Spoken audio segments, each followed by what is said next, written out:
Just when we thought we knew everything about the future of the monarchy, the Princess of Wales stepped out in London this week and sent a message so loud you didn't even need to hear her speak to understand it.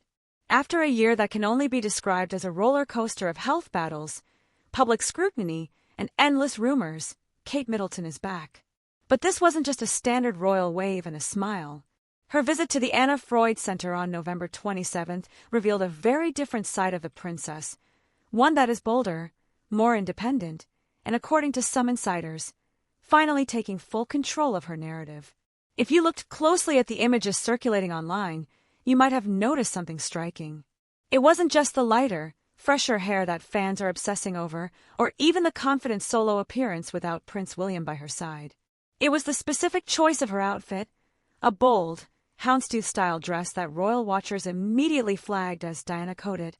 For decades, the royals have used fashion as a weapon, a silent way to signal power and resilience. By stepping out in this specific look, just days after her major speech at the Future Workforce Summit, Kate isn't just attending charity events anymore. She is visually cementing herself as the unwavering pillar of the firm, the people's protector, rising from the ashes of a brutal year. But the real story here isn't about the dress. It's about what she actually said, and more importantly, what she didn't say. During her discussions with experts at the charity, which she has supported for a decade, the theme of the day was relationships. Now, on paper, this was about early childhood development, a cause we know is her life's work. But listen to the specific phrasing she used. She spoke about how consistent, nurturing relationships are the springboard for life, and how broken connections lead to future crises. You have to wonder, and the internet certainly is, if these words carry a heavier weight. With the ongoing, highly publicized rift between the Waleses and the Sussexes across the pond, hearing Kate emphasize the critical need for repairing bonds and strong foundations feels incredibly loaded.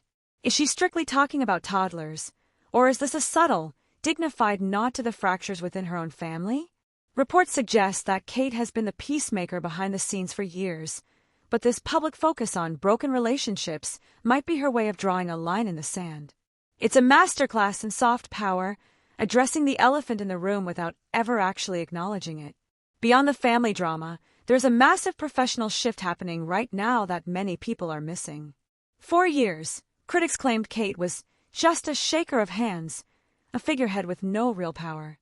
This new collaboration between her Center for Early Childhood and Anna Freud proves them dead wrong. She isn't just cutting ribbons, she is effectively changing national policy. The announcement of a new development program to upskill health visitors, the people on the front lines with new mothers, shows she is moving into the legacy phase of her career.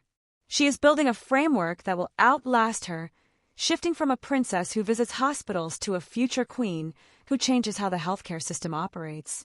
However, amidst the power moves and the policy shifts, there is a lingering concern that simply won't go away. We have to remember that 2024 and 2025 were physically and emotionally grueling for the princess. While she looked radiant during this visit, some observers noted a hint of fatigue behind the smile. It's been a rapid-fire return to duty, speeches, summits, and now these intense engagement sessions. Online forums are buzzing with a mix of admiration and worry, with fans questioning if the palace is pushing her too hard, too fast, in an attempt to stabilize the monarchy's image. Is this a genuine return to full health, or is she putting on a brave face because the institution simply cannot survive without her star power right now? Despite the high stakes and the heavy rumors, the moment that truly stole the show, and the one that likely terrified the old-school courtiers, happened on the floor. Quite literally. In a move that breaks almost every traditional protocol of the last century, Kate abandoned the stiff, formal seating arrangements to sit on the carpet with the toddlers and babies. At one point, she was seen laughing as a baby grabbed at her hand, completely dissolving the barrier between royal and civilian. This natural, down-to-earth energy is exactly why her popularity ratings are skyrocketing while others falter. She understands something the older generation never quite grasped. In the modern age, you can't rule from a pedestal, you have to get on the floor.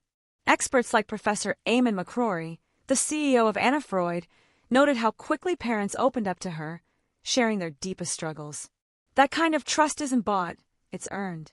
And right now, Kate is earning it in spades. As we look at this latest appearance, the message is crystal clear.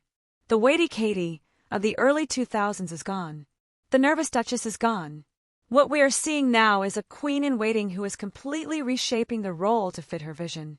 She is tackling the messy, complicated world of mental health and broken families, arguably the two biggest issues facing society, and perhaps her own family today.